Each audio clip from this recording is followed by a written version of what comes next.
Now we're going to talk about linear independence of vectors.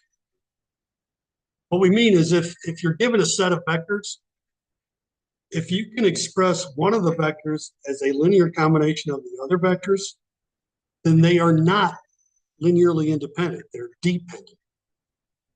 The formal way we define it is to say, if this statement is only true if all the c's are zero, then we say these vectors, these x's, are linearly independent.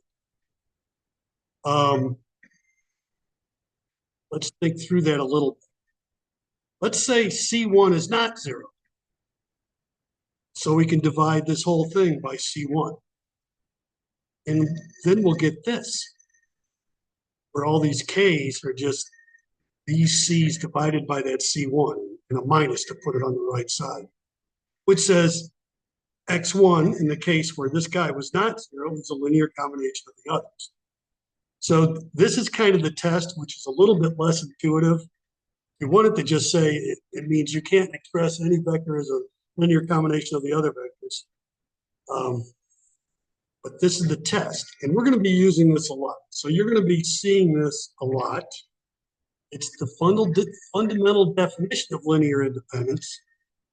We will later get in the way to find out if a given set of vectors is truly independent, because figuring that out isn't easy.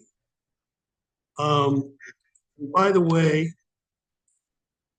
if any one of these vectors were the zero vector, then that would mean you wouldn't have to set that c to zero, and you can still get a zero. So any set of vectors with the zero vector in it is not linearly independent. In fact, the zero vector isn't even independent of itself. You know, if you just get rid of all these but one guy, the zero vector, and he's a zero, you're going to get a zero no matter what you pick. So zero's this sort of universal anomaly to a lot of things. A little tidbit or fact. Let's say all these x's are orthogonal, and we're going to also say none of them are zero. This linear combination of vectors is itself a vector, so we can dot it with, say, one of the vectors in it. I'll say x1. Dot both sides, we can do that. So I get a zero on the right side. And all this stuff, x1, well, x1 dotted with anything other than x1, since they're orthogonal, all these dot products are zero, and you're just left with c1 times the magnitude of that vector, zero.